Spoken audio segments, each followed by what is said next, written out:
vamos a dar inicio al tema de esta semana. El tema de hoy se titula La ley del péndulo. ¿Sí? Hoy vamos a hablar de una ley de la naturaleza. Recordemos que el sufrimiento humano, recordemos que el conflicto humano es producto de la violación de las leyes divinas, de las leyes de la naturaleza, de las leyes de Dios. Entonces, si queremos vivir con plenitud, con abundancia, con paz, tenemos que vivir de acuerdo a las leyes de la naturaleza.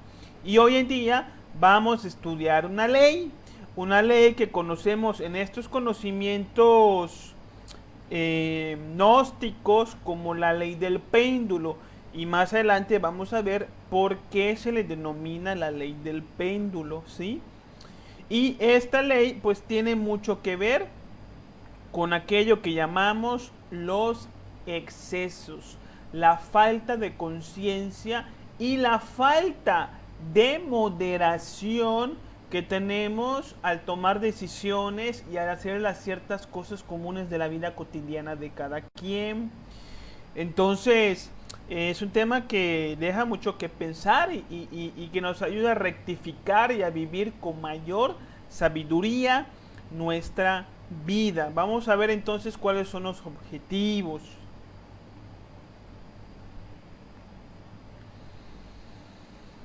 Objetivos: estudiar el principio de dualidad, estudiar la ley del péndulo, estudiar cómo se manifiesta la ley del péndulo en el mundo físico, estudiar cómo se manifiesta la ley en nuestra vida, estudiar cómo se manifiesta la ley del péndulo en nuestra psicología y sobre todo aprender a trascender la ley del péndulo en la vida, ya que cuando vivimos regidos por esta ley que es mecánica, estamos hasta cierto punto sujetos al sufrimiento y a ciertas cosas indeseables o no satisfactorias. Vamos a hablar del principio de dualidad o ley de la polaridad, ¿sí? Como se le conoce a veces en esos estudios del Kybalión, ¿sí? ¿Qué nos dice el principio de dualidad? Nos dice algo muy sencillo que todos sabemos, pero que es importante estudiar porque tiene mucho que ver con la ley del péndulo. ¿Sí? La ley del péndulo se fundamenta en el principio de dualidad o la ley de la polaridad. Este principio nos dice que todo fenómeno se manifiesta en la naturaleza de forma dual o bipolar. Entonces, así como encontramos la mañana, encontramos la noche. Así como encontramos el frío, encontramos el calor. Así como existe lo grande, existe lo pequeño. Así como vemos lo blanco, vemos también lo negro. Así como existe lo alto, lo bajo, lo bello y lo feo, lo duro, lo frágil, lo masculino y lo femenino, etcétera, etcétera, etcétera. Veamos cómo los fenómenos de la naturaleza siempre se manifiestan de una manera bipolar. Entonces, aquí les presento un símbolo esotérico de la cultura china que se le conoce como el yin yang, ¿sí? Que tiene una parte de color blanco y una parte de color negro. Esta parte blanca y negra están manifestando o simbolizando la dualidad de la vida en el mundo físico, de lo bueno, de lo malo, ¿sí? De lo fácil, de lo difícil, etcétera, ¿no? Y estos puntitos, el puntito negro dentro del pedazo blanco y el puntito blanco dentro del pedazo negro representa otra cosa, ¿sí? El blanco representa subjetivamente el bien y el negro representa subjetivamente el mal, ¿sí? Y entonces en todo lo bueno que representa el lado blanco, siempre encontramos algo malo. Por eso está el punto negro. Y en todo lo que nosotros consideramos malo, que es la parte negra del yin yang, el punto blanco significa que siempre encontramos algo bueno, ¿sí? Así que todo es relativo a nuestra existencia. Pero en referencia al tema de estudio, este simbolismo iniciático del yin yang representa el principio de dualidad, ¿no es cierto?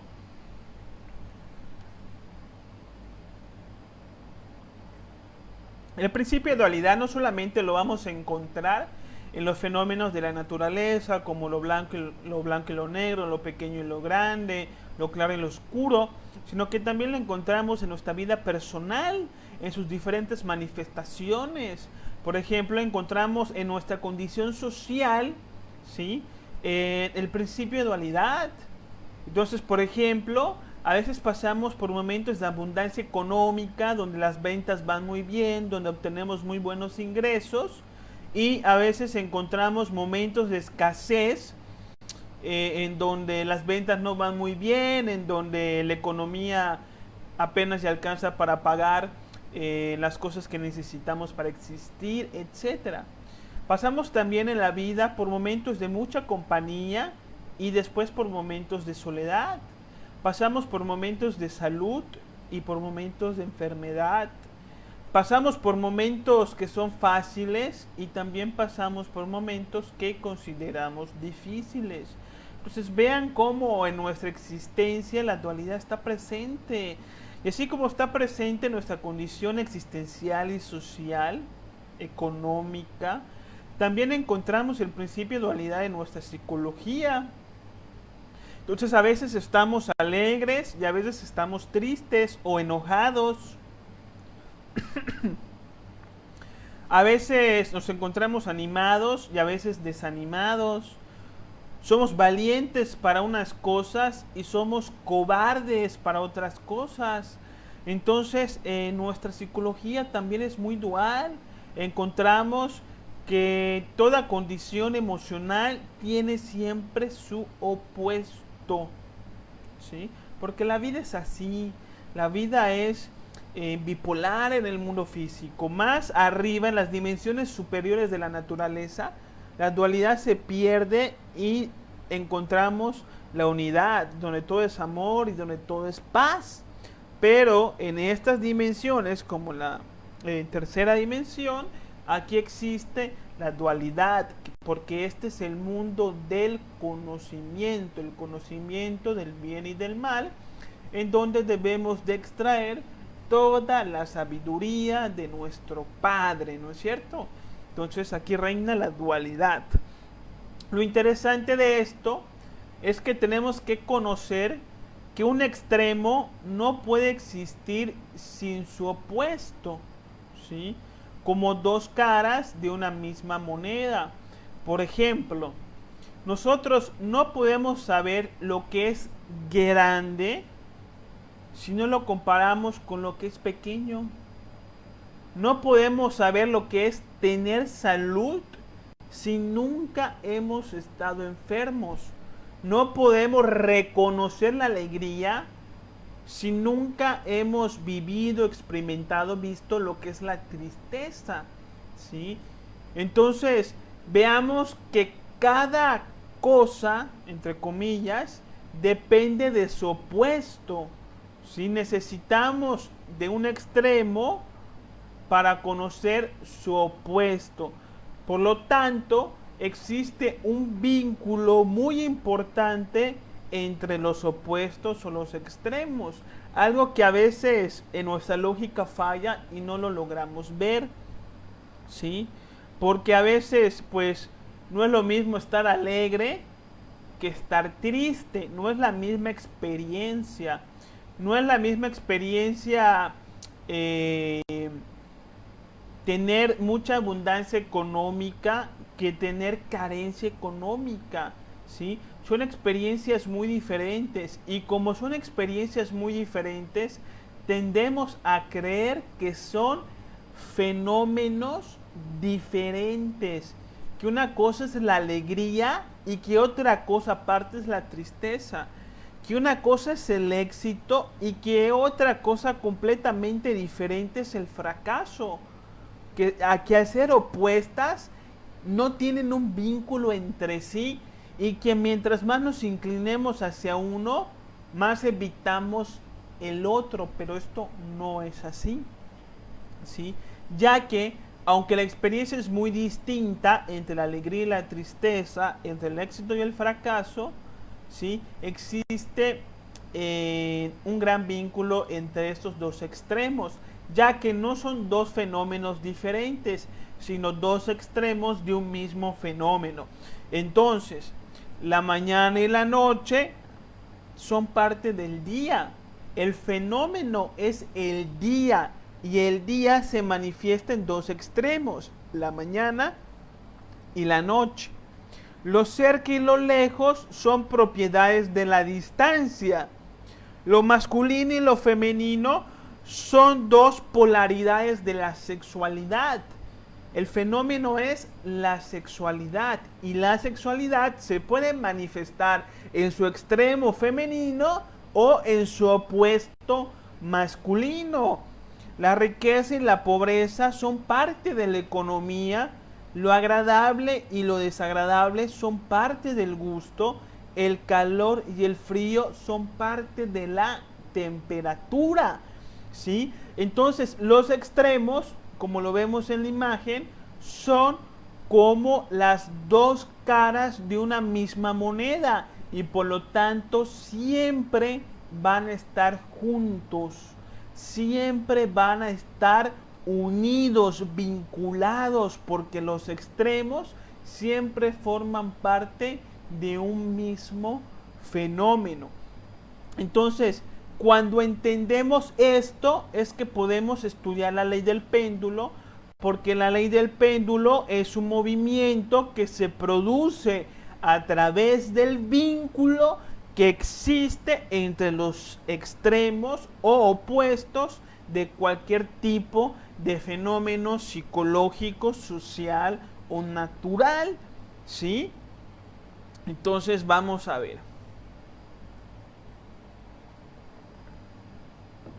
La ley del péndulo nos dice que cuando un extremo se manifiesta en la naturaleza, tarde o temprano, se manifiesta su opuesto con una magnitud matemáticamente igual, ¿sí? ¿Por qué se le llama la ley del péndulo? Bueno, a lo mejor esta nueva generación no sabe, pero la mayoría de nosotros sí sabemos que antiguamente los relojes funcionaban con aquello que conocemos como un péndulo, ¿sí?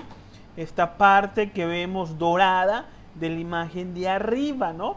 Entonces, ¿qué es lo que pasa cuando nosotros voluntariamente aplicamos una fuerza para levantar el péndulo hacia el lado derecho y luego soltamos ese péndulo? ¿Qué es lo que pasa? Que el péndulo produce una oscilación hacia el lado izquierdo, hacia su lado opuesto, en una magnitud igual. Y entonces el péndulo empieza a oscilar del lado izquierdo al lado derecho en la misma magnitud.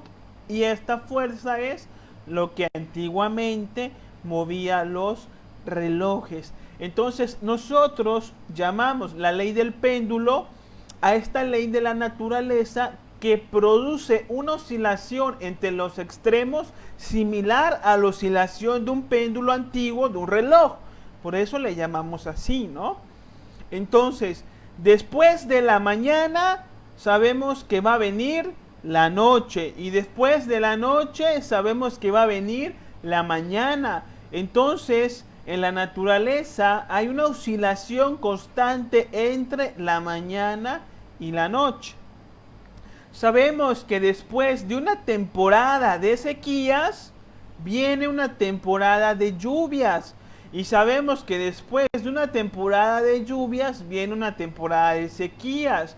y la naturaleza se desenvuelve de una manera oscilatoria entre temporada de sequías y temporada de lluvias. Y así como hay tiempos de climas calurosos, después vienen los tiempos de climas fríos y existe esta pendulación constante. Esta oscilación es natural y tiene su función, ya que genera compensación, equilibrio y armonía en la naturaleza, porque siempre que se manifiesta un extremo en la naturaleza, aporta algo, pero también genera un tipo de carencia que solamente puede ser solventada por su opuesto. Entonces, cuando viene, por ejemplo, una etapa de sequías, si esas sequías aportan algo a la naturaleza, pero también, digamos que dejan la naturaleza con algún tipo de carencia que solamente una temporada de lluvias puede compensar. Si la temporada de lluvias compensa la temporada de sequías, porque de lo contrario la naturaleza no pudiera existir como la conocemos, la vida ni siquiera pudiera existir. ¿Qué pasaría si un día llueve y nunca deja de llover? No existiría la vida. ¿Qué es lo que pasa si un día empieza una temporada de sequías y jamás vuelve a llover? La vida no existiría. Entonces la oscilación es bien importante porque se produce siempre un proceso de compensación y armonía entre los opuestos. Cada opuesto aporta una cualidad a la naturaleza y por eso existe esta ley del péndulo. Entonces, por ejemplo, aquí en Mérida, Yucatán, México, pasamos por unos días muy cálidos, de mucho calor, ¿sí? Espantoso. Entonces, cuando vienen estos días tan calurosos, yo ya sé que no falta mucho para que caiga una lluvia muy grave. Y aquí en Yucatán, por ejemplo, hace semanas atrás, tuvimos unas lluvias intensas que inundaron hasta ciertas colonias o municipios. Estas lluvias son producidas como un efecto de equilibrio de la naturaleza por toda una temporada calurosa y de sequía que venía detrás, ¿no?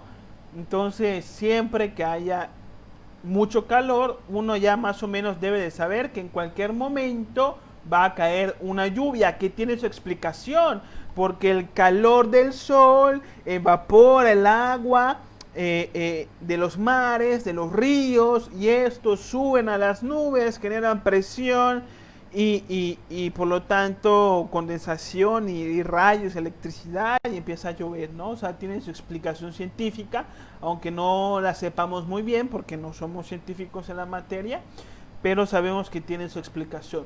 Pero hay una ley que está produciendo siempre esta oscilación. Y esto existe en nuestra vida.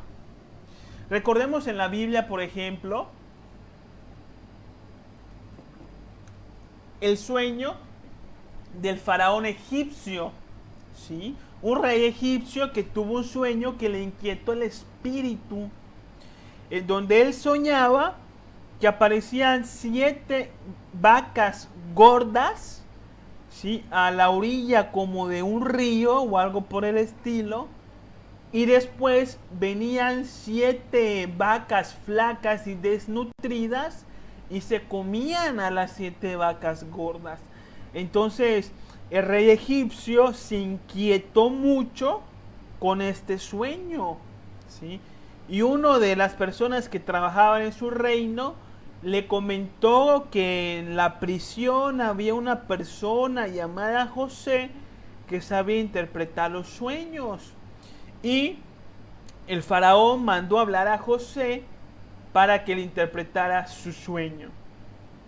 Y entonces José le contestó: las 7 vacas gordas son 7 años de abundancia.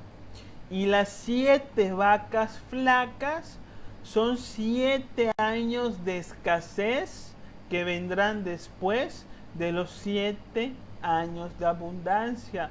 Por lo tanto, mi rey, te aconsejo que en los 7 años de abundancia almacenes en graneros todos los alimentos, porque después les va a hacer falta.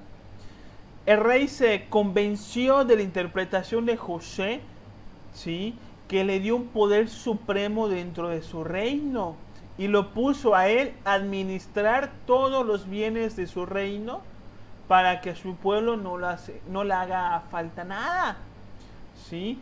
Y cuando vinieron los 7 años de escasez, como José ya había almacenado en graneros suficiente alimento en los 7 años de abundancia, entonces se pudo hacer frente a la escasez. Esa es la historia, ¿no? Pero lo que estamos viendo aquí es cómo en la Biblia de alguna manera nos están mostrando la ley del péndulo. Nos están mostrando 7 años de abundancia que después son precedidos por 7 años de pobreza y escasez. 7 y 7. Sí, exactamente igual. Ahí está la ley del péndulo. ¿Sí? Y pasa mucho en nuestra vida y esto hay que estudiarlo bien para que podamos vivir con sabiduría.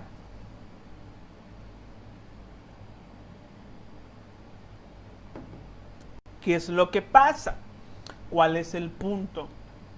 En nuestra cultura, en nuestra sociedad, los medios de comunicación, en la escuela, los gurús del éxito y del dinero muchas veces nos enseñan que la felicidad y el éxito son producto de los extremos. Se nos enseña a desear ambiciosamente, codiciosamente, traumáticamente, extremadamente el dinero, la fama, la belleza y el poder para poder alcanzar estos grados de felicidad y plenitud.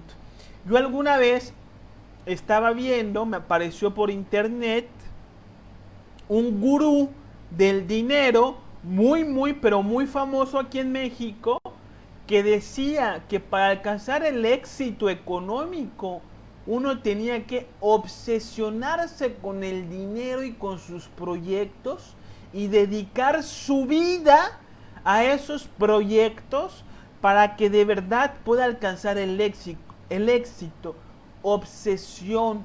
Esa es la llave, la clave que compartió este gurú del éxito en las redes sociales como una recomendación de su sabiduría como empresario, ¿no?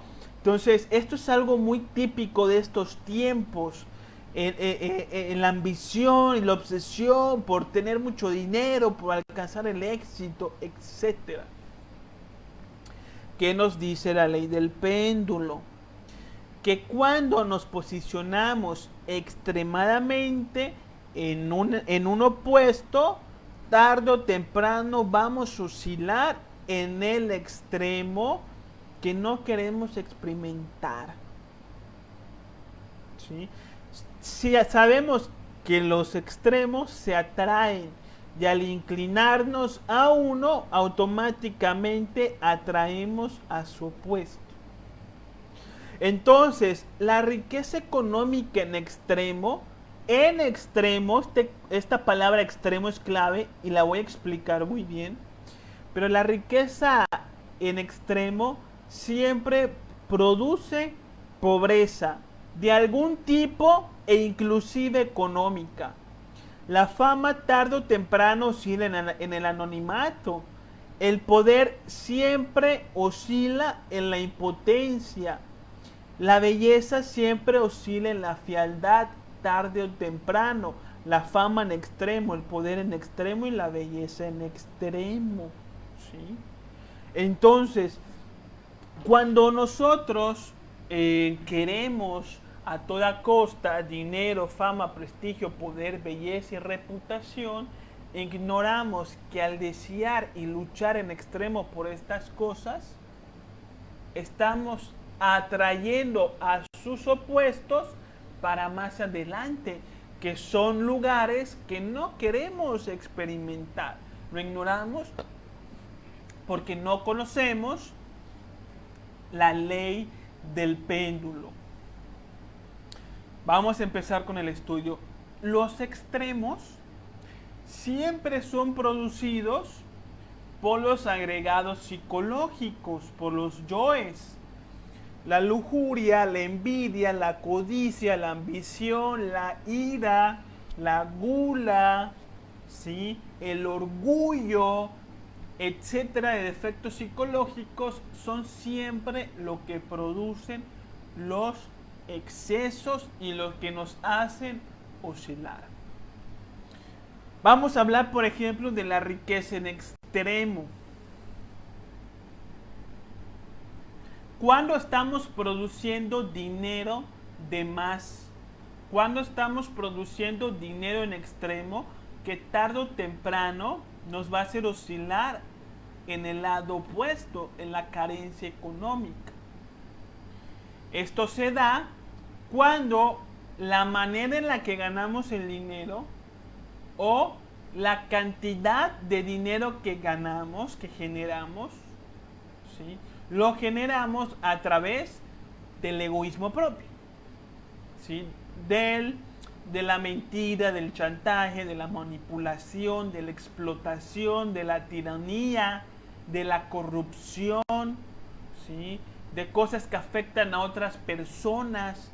Ahí es donde estamos produciendo la riqueza en extremo y tarde o temprano nos va a hacer oscilar en pobreza económica. Ejemplo. Una persona XX es un gran empresario, tiene su empresa. Y digamos que su empresa trabajan 20 empleados para ella. ¿Sí? Es muy probable que el empresario gane muchísimo dinero porque malpaga a sus trabajadores, porque los explota, porque es tirano, porque no les paga sus prestaciones a tiempo, porque no les paga sus horas extra, porque no le da sus prestaciones de ley, porque siempre busca pretextos para pagar lo mínimo, porque a lo mejor engaña a sus clientes con las características de sus productos para que se vendan, aunque las características no correspondan realmente al producto, ¿sí?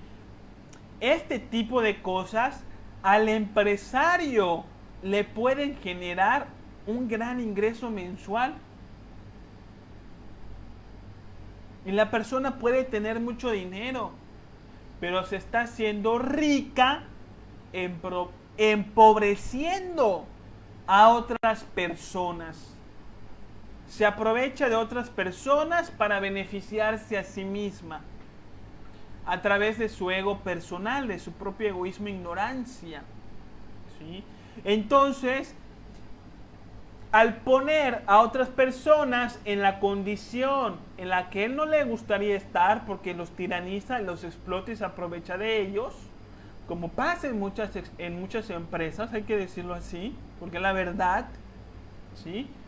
Por ley del karma, como ya estudiamos aquí, nosotros vamos a recibir, o esta persona, perdón, va a recibir el trato que le da a los demás. Por eso el Maestro Jesús inteligentemente nos dijo, trata a los demás como te gustaría que te traten a ti, ¿sí? Y esa es la enseñanza principal de todos los profetas. Entonces, el trato que el empresario le da a sus empleados es el trato que en un futuro la ley divina le va a dar a esa persona. En la misma existencia o a veces en la existencia que sigue. Pero en algún momento va a tener que oscilar en la pobreza económica por no saber utilizar el dinero sabiamente, con amor. Vamos a poner un ejemplo exagerado. El Chapo Guzmán. El Chapo Guzmán, a través de sus carteles del crimen, generó inimaginables cantidades de dinero. Inimaginables, porque además de que se sabe que tiene una gran fortuna, todo el tiempo le decomisaban dinero los bancos y los gobiernos, y todavía así su riqueza es inimaginable. Esta riqueza él obtuvo de manera ilícita y claro, ¿sí? Ganó dinero en exceso y por lo tanto tarde o temprano está sujeto a pendular.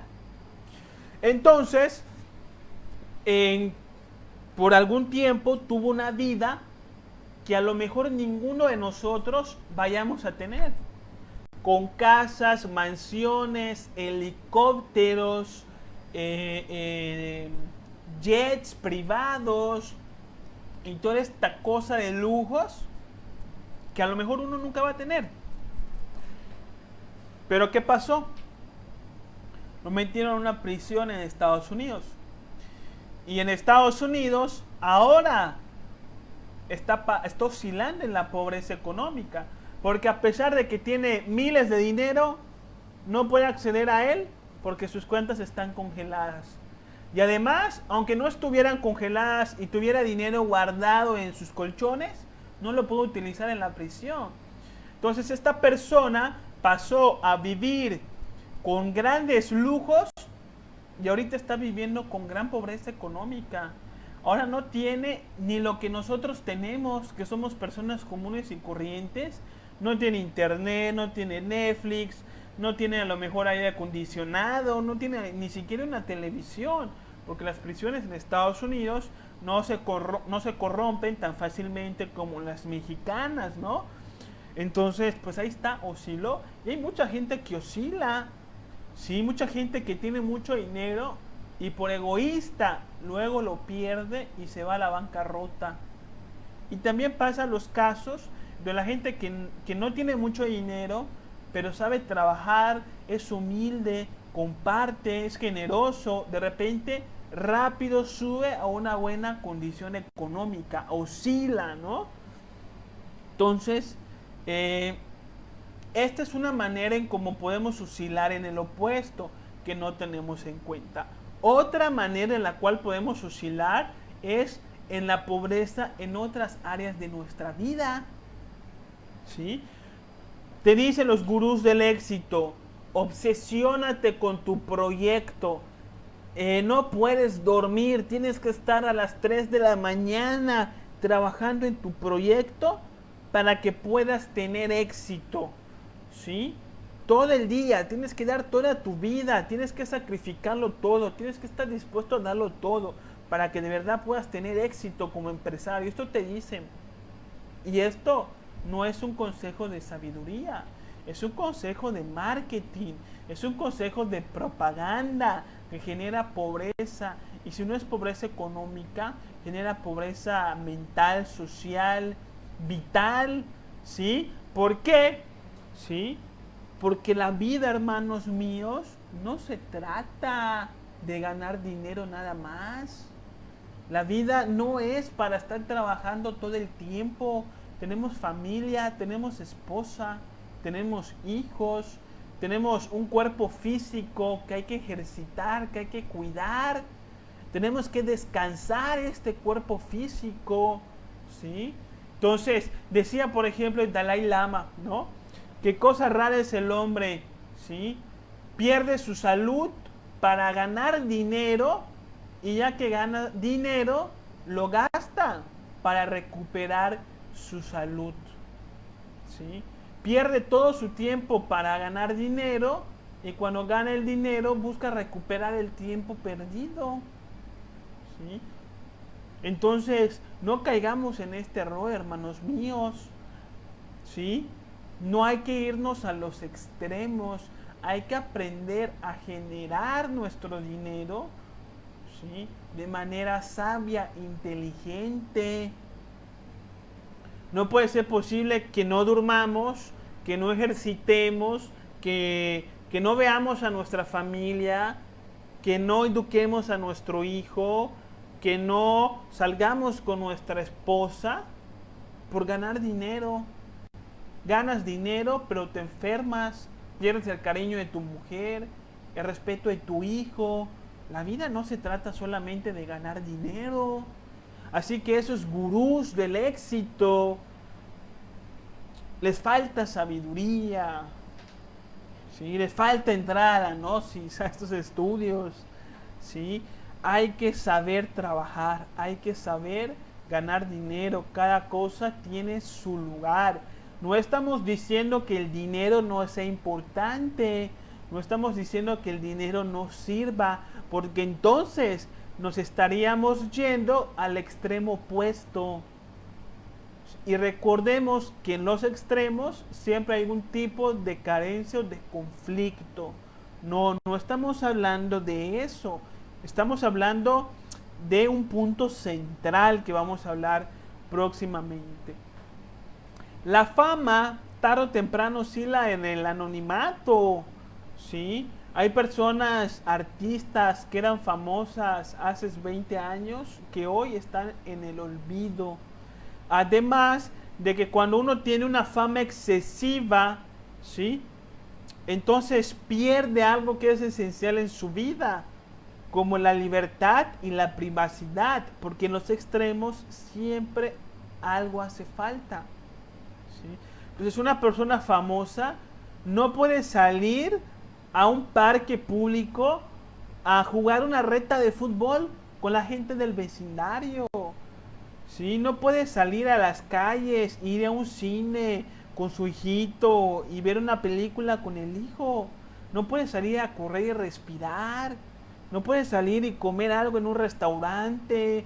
No tienen la libertad que tenemos nosotros, porque la fama en exceso siempre trae algún tipo de carencia.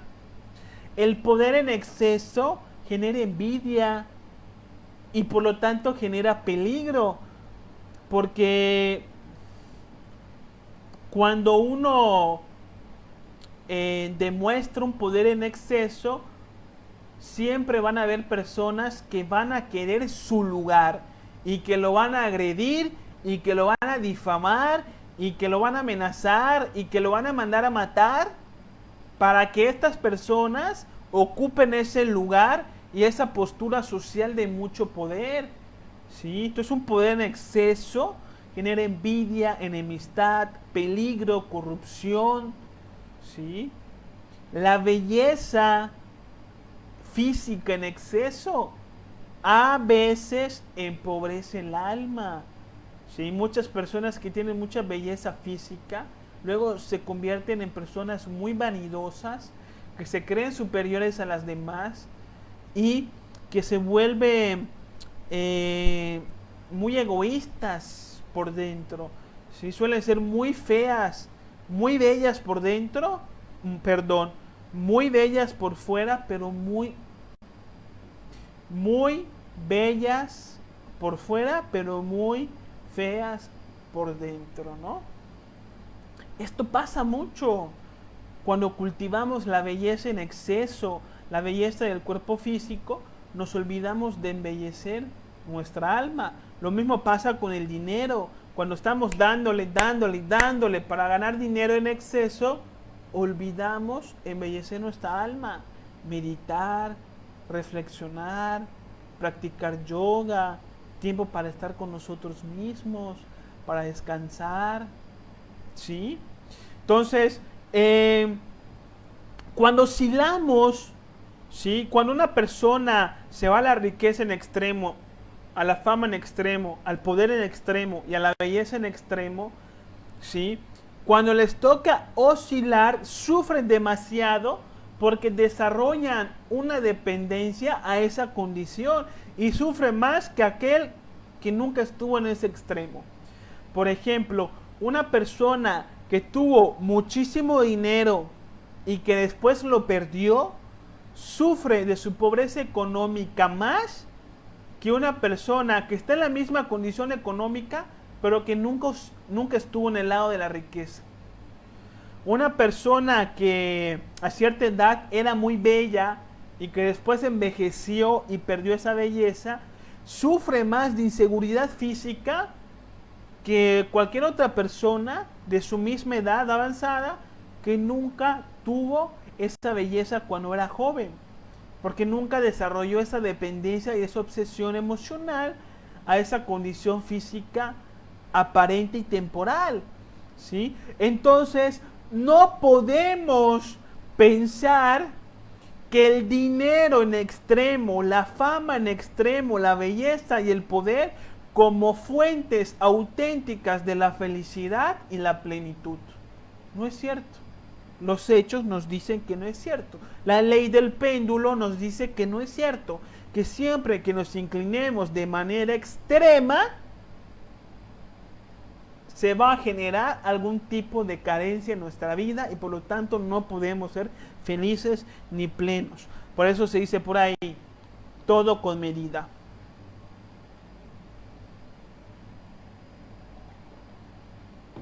La ley del péndulo también se genera en nuestras emociones, que es algo que también ignoramos, ¿sí? Nosotros constantemente estamos buscando experimentar cierto tipo de emociones y cierto tipo de estados de ánimo, como la alegría, el entusiasmo, la ilusión, el placer, la diversión, ¿sí? El éxtasis. Buscamos hacer cosas que estimulen estas emociones en nosotros, ignorando que al experimentar extremadamente este tipo de emociones, tarde o temprano vamos a oscilar en la tristeza, el desánimo, el aburrimiento, el placer tarde o temprano produce dolor, la ilusión tarde o temprano produce desilusión, ¿sí? Y vamos a experimentar el lado anímico, el lado emocional que no queremos, ¿sí? Buscamos la felicidad en un extremo emocional, olvidando que tarde o temprano va a pendular en su opuesto. Y cuando pendulamos, por ejemplo, de la alegría en extremo a la tristeza, que es un proceso normal que la naturaleza tiene de compensación emocional para que se pueda dar un equilibrio emocional, porque no podemos estar todo el tiempo alegres. Si eso no existe, la naturaleza no lo permite, porque nuestras emociones son duales. Cuando pasamos de la alegría en extremo que buscamos y que producimos intencionalmente a la tristeza que se produce quién sabe cómo, como un efecto mecánico de la naturaleza a través de la ley del péndulo, buscamos escapar de la tristeza o del desánimo o del aburrimiento, buscando cosas que prolonguen más la alegría y el ánimo en extremo. Y es así como empezamos a escapar de nosotros mismos. Y es así como empezamos a desarrollar dependencias a ciertas cosas y empezar a vivir en constante angustia, inquietud, ¿sí? Y ansiedad en nuestra vida cotidiana. Entonces, por ejemplo, la alegría del borracho tarde o temprano oscila en la resaca, ¿sí? Como lo vemos en la imagen. Sabemos que mientras más tome una persona, mientras más borracha se ponga, al día siguiente más dura va a ser la cruda. Y la cruda es directamente proporcional a la alegría y a la borrachera, ¿no es cierto? Entonces, queremos la borrachera, pero odiamos la resaca. Queremos emborracharnos, pero no queremos la resaca del día siguiente. Eso no se puede. Tenemos que ser conscientes y cuando vayamos a tomar decisiones, prever la oscilación, ¿sí? Entonces, cuando pienso en emborracharme, tengo que prever la resaca del día siguiente. Y cuando uno la prevé conscientemente, luego se le quitan las ganas de tomar. O al menos modera más la manera en cómo toma. Entonces cuida más su salud, su mente y sus emociones, ¿sí?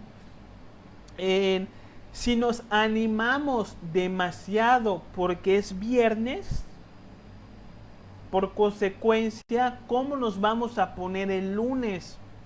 Porque el viernes y el lunes pudieran ser opuestos. Puede ser el día viernes o puede ser día sábado, fin de semana, ¿no? El viernes, que es fin de semana, oscila en el lunes, que es el principio de semana. Entonces, si me alegro, me entusiasmo y me emociono porque es viernes, como lo hacen muchas personas que publican en las redes sociales, ¿no? Es viernes y el cuerpo lo sabe y nos sentimos con mucho ánimo. ¿Cómo nos vamos a poner el lunes? Por ley del péndulo, si amamos los viernes, vamos a odiar los lunes. Y si disfrutamos excesivamente los viernes, vamos a sufrir los lunes. No vamos a querer ir a trabajar, vamos a levantarnos con ansiedad, no queremos hacer nada. Maldito sistema capitalista, como dicen muchos, le ponen pretextos a su poca capacidad de sobrellevar sus emociones con sabiduría, armonía y equilibrio. Nos encanta la fantasía de la ilusión, nos encanta ilusionarnos con las cosas porque la ilusión genera mucho placer, pero debemos de saber que la ilusión produce tarde o temprano la desilusión, porque la mayoría de las veces las cosas no suceden perfectamente como uno las había fantaseado. No, nunca se producen así. Y cuando no se producen, nos frustramos, nos molestamos, nos ponemos de mal humor y entonces, pues oscilamos al lado de la desilusión. Entonces, hay que estar vivos. Del placer en exceso se produce el dolor, como a través de la dependencia. ¿Sí? El placer en extremo siempre genera dependencia a algo. Y cuando hay carencia de este algo, entonces se produce la ansiedad, la inquietud y la desesperación por su consumo. Y entonces viene el dolor, ¿no? Por ejemplo, el placer de consumir alguna droga, ¿sí? Genera dependencia a la droga. Y cuando pasa el efecto de la droga, uno siente ansiedad por consumir todavía más y empieza a sufrir, ¿no es cierto? Entonces, todas estas emociones en extremo siempre se producen por los yoes, ¿sí? Por ejemplo, un yo chismoso y payaso, borracho, pudiera generar alegría y por lo tanto tarde o temprano va a generar tristeza, ¿sí? Nos podemos animar respecto a alguna situación en la vida a través de nuestras fantasías y expectativas que nos hacemos de las cosas. Las fantasías son producto del ego. Y siempre que nos animamos a través de la fantasía, ¿sí? Tarde o temprano nos vamos a desanimar cuando la situación pase o cuando no sea como uno la quiere, ¿sí? A veces vemos oscilar.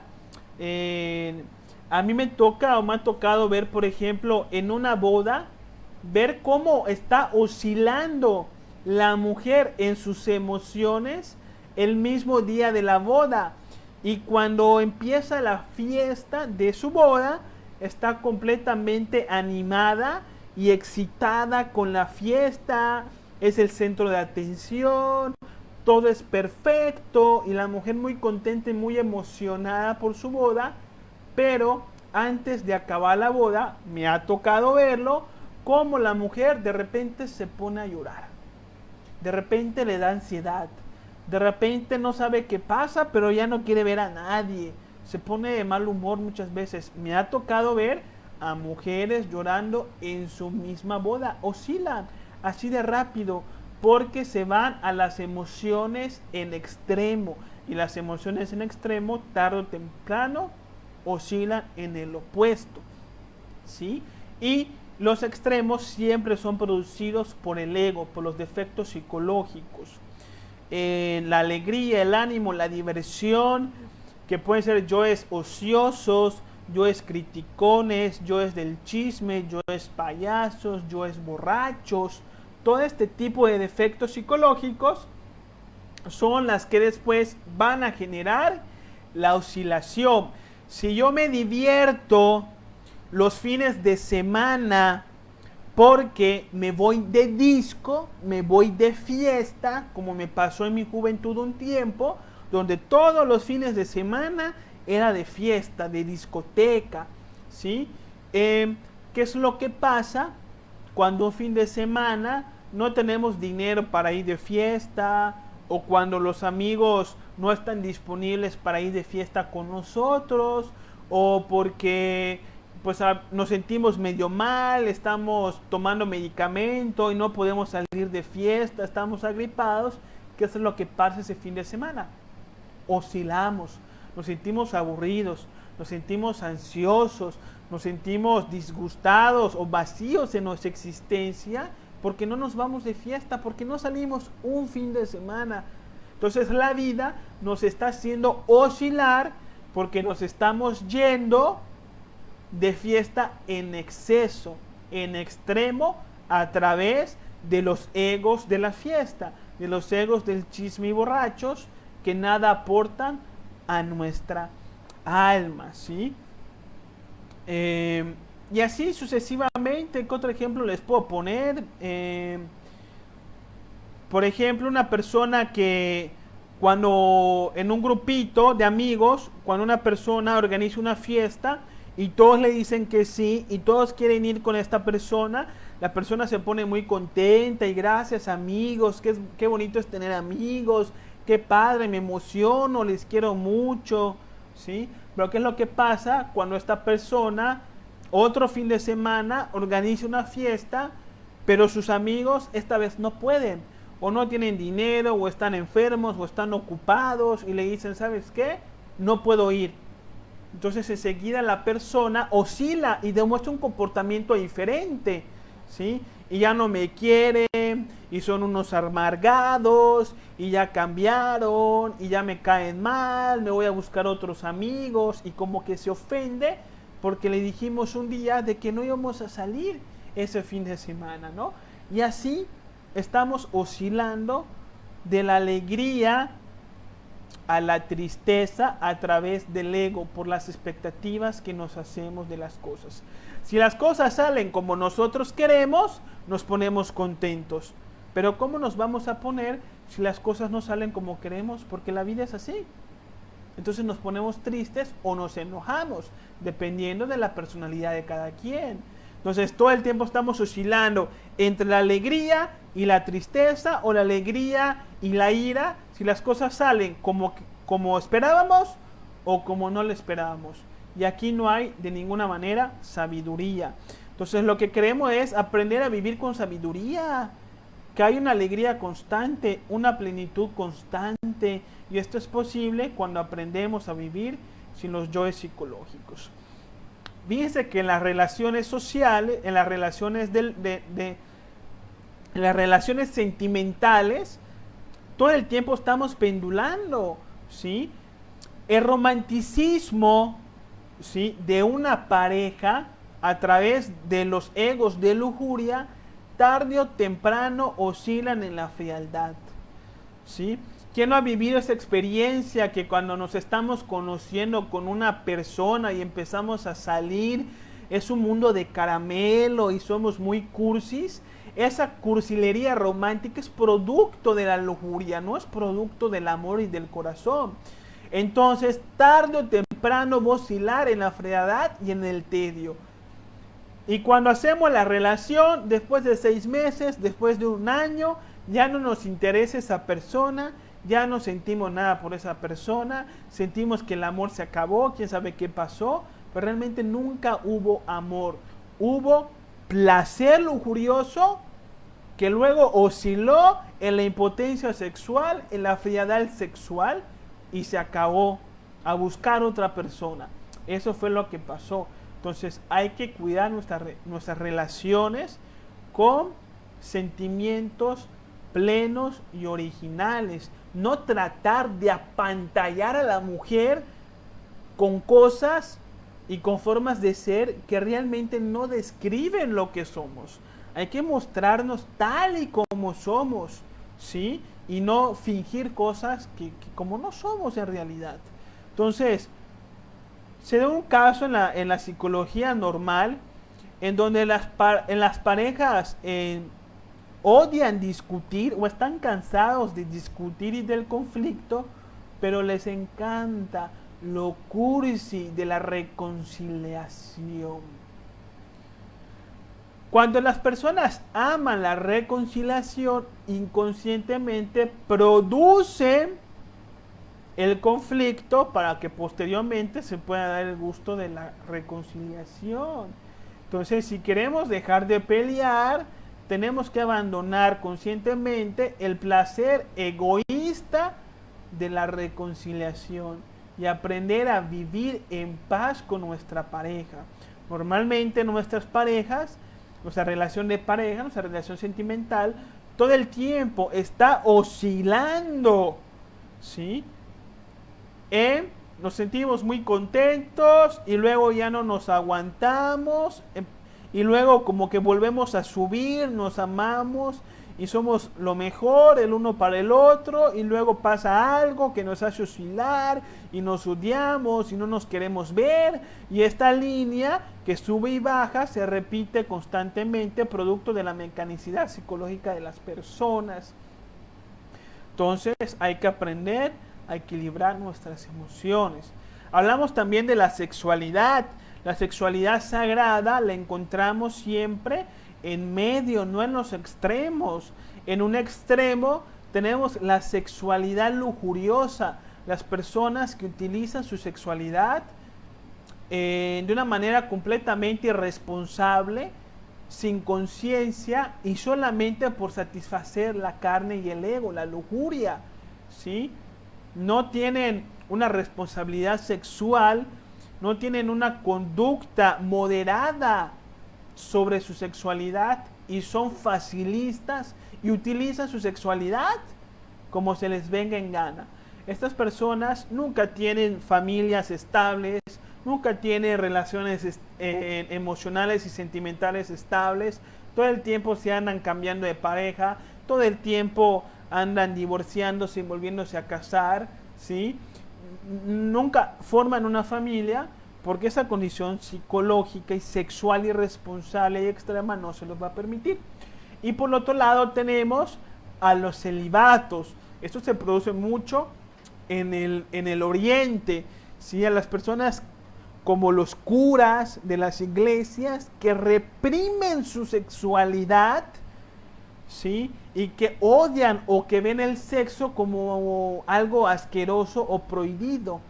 Estos se van del extremo de la lujuria y del facilismo sexual hacia el otro extremo, hacia el asco sexual. Y esto tarde o temprano degenera la psiquis de las personas. Por eso vemos que hay muchos curas o personas de iglesias, sacerdotes, etcétera, muy escondidas, tienen cosas muy perversas. Porque cuando no se deja fluir la sexualidad con cierta naturaleza y conciencia, nos corrompe también el alma. Entonces la sexualidad sagrada la encontramos en medio, ¿sí? Entonces, para comprender nuestra psicología y comprender un yo, tenemos siempre que estudiar su opuesto, porque los yoes siempre son opuestos, ¿sí? Entonces, si queremos estudiar y comprender un yo tacaño, porque somos muy egoístas y muy tacaños, debemos estudiar también nuestros yoes derrochadores, porque si tenemos yoes tacaños, también tenemos yoes derrochadores, es decir, somos tacaños para gastar en algunas cosas, pero derrochadores para gastar en otras. Entonces, si queremos dejar de ser tacaños, también tenemos que dejar de ser derrochadores, ¿sí? Si queremos trabajar los yoes hiperactivos, tenemos que trabajar también los yoes de pereza. si somos muy hiperactivos en el trabajo, ¿sí? Nos preocupamos mucho, ¿sí? Andamos por todos lados muy activos y así medio locos, tiene que ver con la pereza, porque puede ser que la pereza haga que dejemos todo de último y entonces no nos queda nada más que ser hiperactivos para sacar los compromisos que tenemos con los demás, ¿sí? Entonces hay que estudiar siempre el opuesto del yo que queremos comprender y liberarnos, trabajar. Esa es una técnica de meditación reflexiva. Si tú quieres estudiar y comprender un yo, estudia también su opuesto para que rescates la sabiduría de los opuestos y puedas liberarte de los dos. Si queremos comprender al yo mentiroso, hay que estudiar al yo honesto, porque el yo honesto y el yo mentiroso se fundamentan en lo mismo, ¿sí? El yo mentiroso tiene miedo de decir la verdad, ¿sí? Porque algo le puede pasar. Pero el yo honesto, ¿sí? Es decir, a veces somos honestos porque tenemos miedo de mentir, porque tenemos miedo de que algo nos pase si mentimos. Entonces, así como por miedo mentimos, también por miedo podemos ser honestos. Y no es una honestidad franca del corazón, sino producto de un yo. Entonces, hay que estudiar estas dos cosas para comprender a profundidad nuestra psicología y trascender la actividad de nuestros yoes. La sabiduría se encuentra en el camino del medio.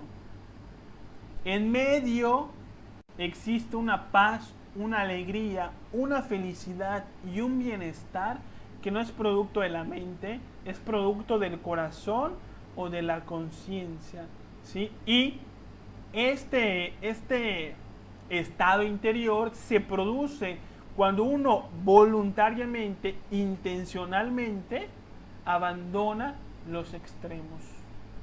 Cuando uno aprende a trabajar sobre su psicología y aprende a no identificarse con sus yoes, porque son sus defectos psicológicos quienes están produciendo los extremos, ¿sí? Hay que aprender a vivir en el centro, ¿sí? Y el centro es un lugar que solamente reconocemos a través de la meditación, la reflexión y la voz del corazón.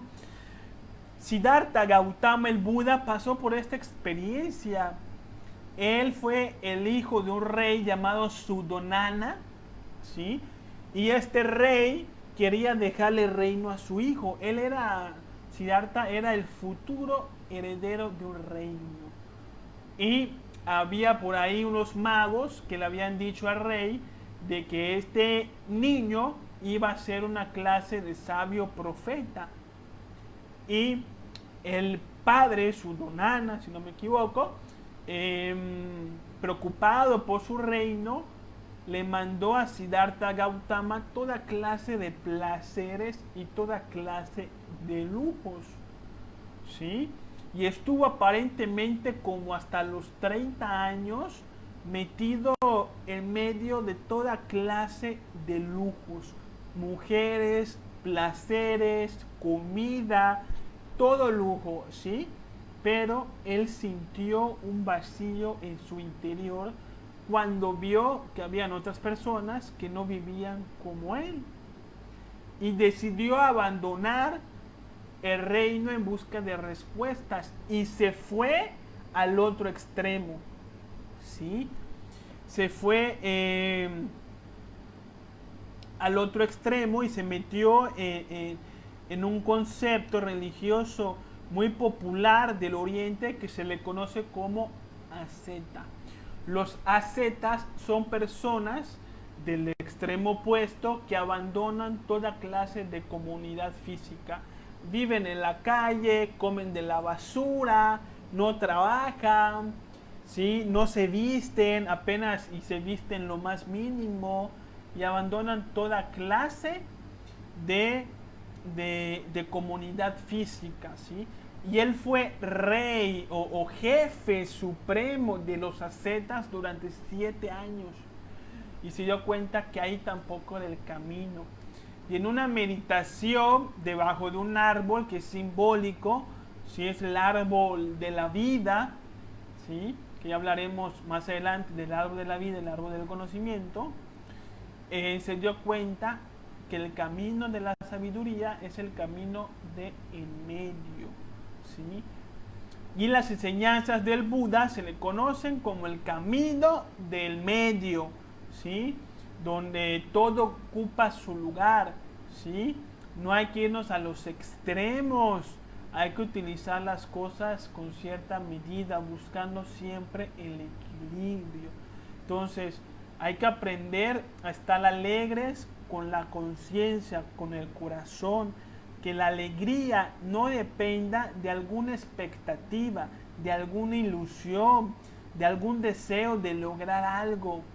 Cuando abandonamos todos los deseos, que es codicia de lograr cosas, cuando abandonamos ese sentimiento cultural de buscar la reputación, de buscar ser más que los demás, de buscar el éxito, cuando abandonamos eso, entonces alcanzamos una alegría natural, sutil, simplemente por el hecho de estar vivos, por el hecho de estar sanos, nos sentimos alegres. Esa es la alegría del ser que no oscila, una alegría que no depende de nuestros deseos caprichosos o de nuestras ilusiones mentales, que siempre son muy egoístas.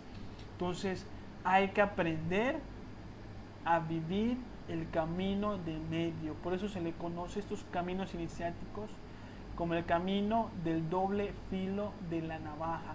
Si uno no falla de un lado, falla del otro. Entonces hay que tener muchísimo cuidado y rescatar la sabiduría de los opuestos. El Buda decía en sus enseñanzas de que vamos a estar cayendo de un extremo al otro, de un extremo al otro, hasta que rescatemos la sabiduría de los extremos y vamos a saber mantenernos en el camino de medio, equilibrando la mente con el corazón. Sí, entonces, ahora sí, hermanos míos, ¿cuáles son sus preguntas o sus dudas? Porque ya finalizamos el tema. Vamos a ver qué tenemos. ¿Cómo se llega al punto de equilibrio para no violar la ley? Mauricio Capote nos pregunta. Mauricio, tenemos que rescatar la sabiduría de los opuestos, aprender a vivir el momento, a no identificarnos con los yoes, ¿sí? Aprendiendo a vivir con la conciencia, no producimos ninguna clase de extremos. Cuando dejamos de fantasear, cuando dejamos las expectativas y hacemos las cosas por amor, sin esperar nada a cambio, empezamos a vivir en el camino de en medio, ¿sí? Frank nos dice, muy sabio lo que dices, Víctor, muchas gracias.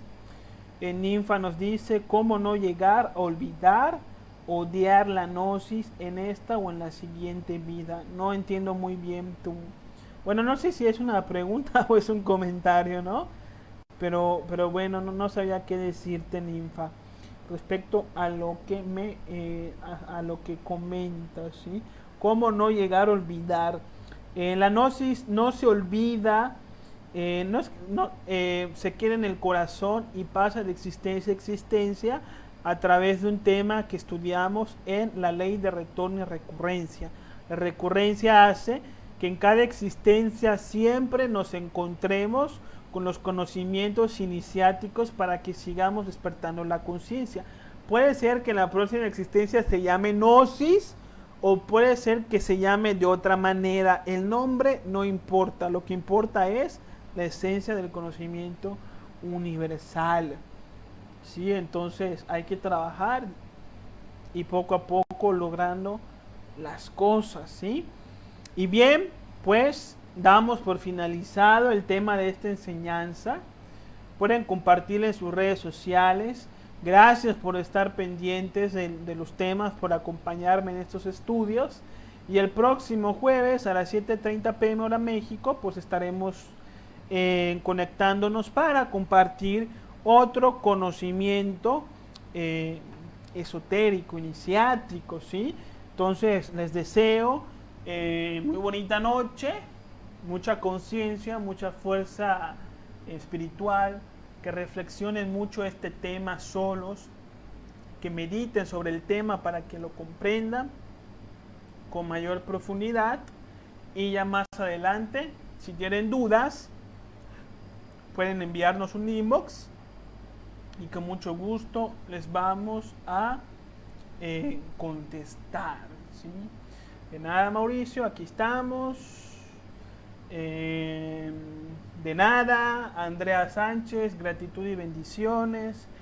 Edita Garcecita, muchas gracias, nos dice, muchas gracias a ustedes por compartir estos conocimientos esotéricos y hacer que esto pues valga la pena. Bendiciones, Frank, igualmente, y nos vemos pues la próxima semanita. Que tengan bonita noche y les deseo una paz fraternal.